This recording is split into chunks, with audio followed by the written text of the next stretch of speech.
Hello students, welcome back to studies again. I know it is not a physical study, but it's a digital study. I hope you all are absolutely fine. Yes, I know nowadays every one of us are going through a very critical situation because of the global pandemic, that is COVID-19. And I am also sure that very soon we will be able to defeat this coronavirus and we will be able to get back to our normal life. I would like to thank to Valley Public School for providing us such a wonderful platform to get connected with our students. So without wasting much time, let's begin our first class. Today is day 1 and this video is for class 9. I will teach you social science and today the subject will be economics. So today we will start with chapter number 1, economics, chapter number 1. The name of the chapter is The Story of Village Palampur. Now, before going to the core of this chapter, I would like to inform you, I would like to just give you a very short introduction to this chapter. Now, just focus on the name. The Story of Village Palampur. Story. Why it is told story? Story means it is not going to be a story of the regular stories that you hear. No, it is not like that. Through this story, this chapter will teach you the theme of production. Through this story, the story of village Palampur, we will learn about production. Now, this Palampur, what is Palampur? Palampur is actually an imaginary village. It is an imaginary village. Now, this village is, according to this chapter, this village is very developed. In this village, all the basic development are there. In this village, the people, they live a very good life and it is recognized as a developed village, one of the developed village in our country. Now, as I already told you that on the theme of this story, we will learn about production. Now, in this village, this Palampur, we will see that there are lot of developmental works that are being carried out. There are all the basic things, the basic infrastructures that are present in this village. First, the village Palampur, this village, the major occupation of the people residing in this village is agriculture. In this village, more than 70% of the people are engaged in agricultural work. Not only that, the village is very well connected with its nearby cities and towns. Now, thirdly, this village has schools, there are hospitals, there are banks, and also there are community centers. And the major thing that is present in the village, that is electricity. Now, as electricity is present in this village Palampur,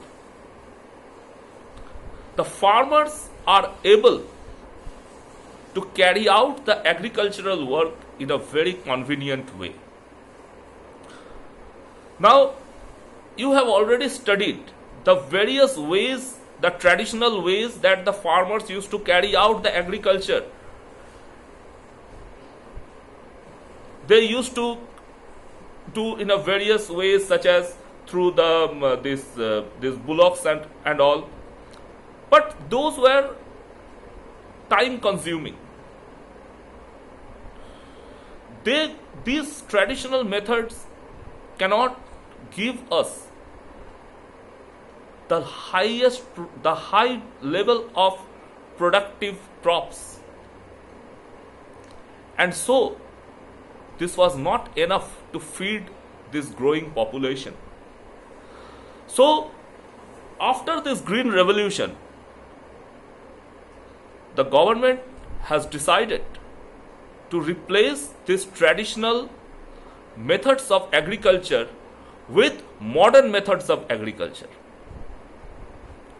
So this example we see in Palampur, where the farmers carry out the agricultural work through modern methods. They don't use the traditional bullocks or the other traditional tools that were being used to carry out the agriculture. They use tractors. Yes, obviously the rich farmers, they use tractors. They use the modern agricultural equipments. Now, as I already told you, in that village, bank is located. So some of the farmers, they go to those banks and they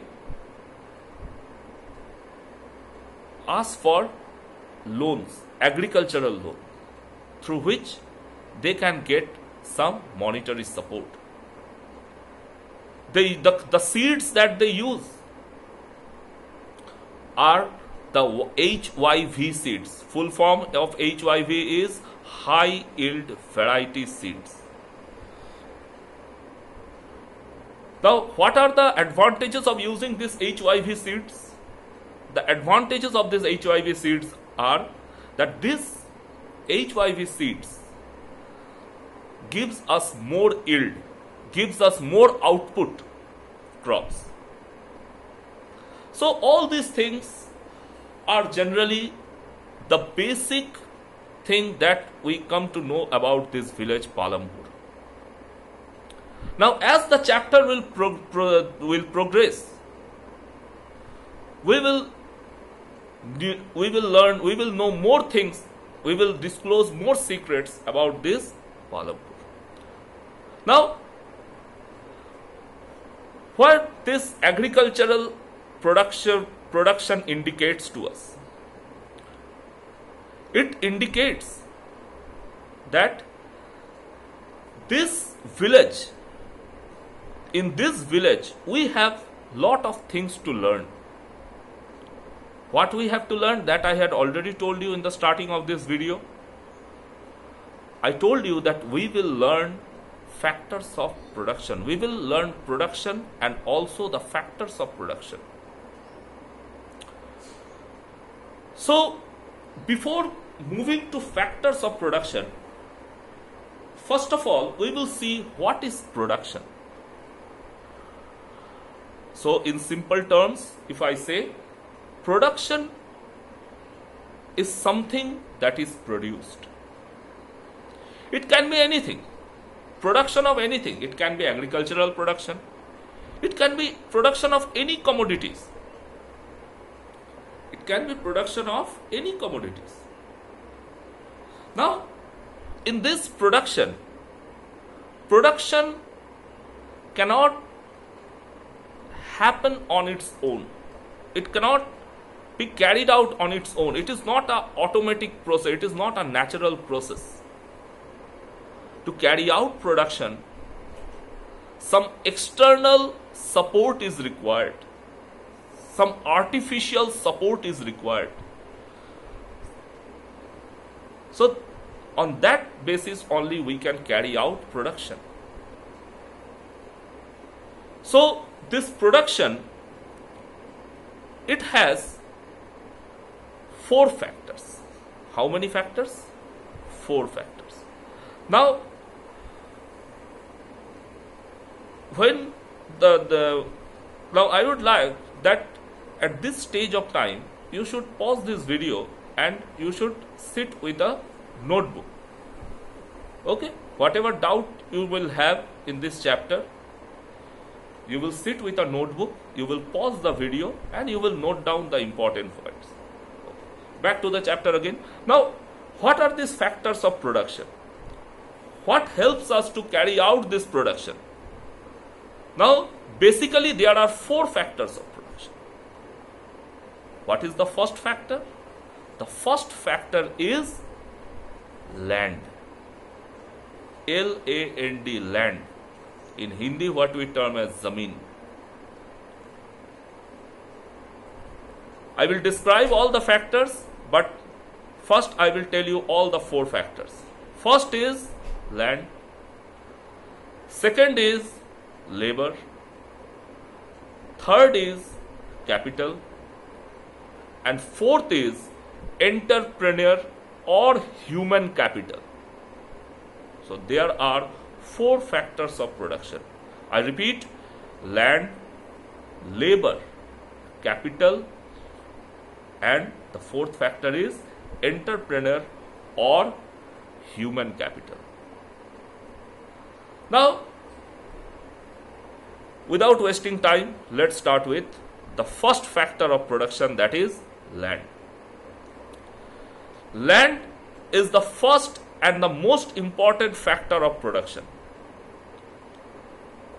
Now, you might think that, sir, how land is a factor of production? Obviously, land is the basic and the first factor of production. Now, as I already told you, we are dealing with production. Now, in which place the production is carried out? Yes, I know every one of us knows that is the factories and industries. In factories and industries, production is carried out. Now, a factory owner, where he installs his factory, where he constructs his factory, yes, it is land. So this is the first thing, the most important thing, that first, in order to carry out a production, a factory has to be constructed, it has to be established, and that cannot be established in a year. So it needs a support of land. So land is required for production. Second, we see labor. Now, after the construction of the factory, can the production be carried out on its own? No. As I already told you, that some artificial support, a man-made support is required. So these labor means what? The people who work to carry out the production of certain commodities. So labors are required. Okay, so these labors are required. And these labors are the persons who will carry out the production. They will help in the production process. Now, land we have seen, labor we have seen. Now, we are coming to the third factor. The third factor of production